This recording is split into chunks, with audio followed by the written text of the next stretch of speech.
It's one of the most violating things that can happen to a person, being betrayed by someone you put your trust in, especially when it's the person that's supposed to be helping you. When they say nothing worth having comes easy, they weren't lying. But sometimes the cost of what we want is more than we bargained for. And that's exactly what happened to 27-year-old Kaylee Anthony after she was brutally assaulted at work. She just didn't know it yet. All Kaylee wanted was to find someone who could help her fight back against the corporation that not only did nothing about her complaints of sexual harassment, but fired her as soon as her attacker was given the opportunity. But after she met Wade, she felt like she finally found the right person. But before she could listen to them, he made her an offer she couldn't refuse. She was desperate for answers and for justice. And he was the only one who could give that to her. So she decided to trust him and sign the papers without thinking twice. And that's when her nightmares began. Her instincts screamed at her that something was wrong, that he wasn't the man she thought he was. But she ignored them, pushing them down with thoughts of revenge. If she'd only known the truth about Wade, she never would have stepped foot into his office. She would have kept running, kept hiding, kept doing whatever it took to avoid him.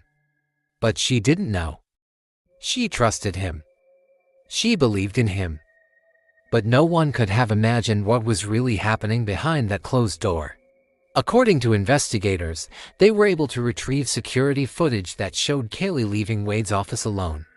He stood up from his chair and walked towards Kaylee, who was still sitting on the edge of his desk, oblivious to the danger that was lurking just a few feet away from her. Her eyelids grew heavy, her vision blurred, and her entire body slumped in a way that made it clear she was in trouble.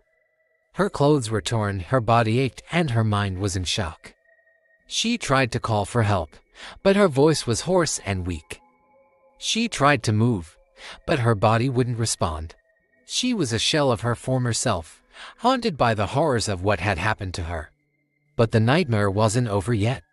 She tried to scream, but no sound came out of her mouth. She was helpless, trapped in a world of pain and fear. It was then that she realized what had happened.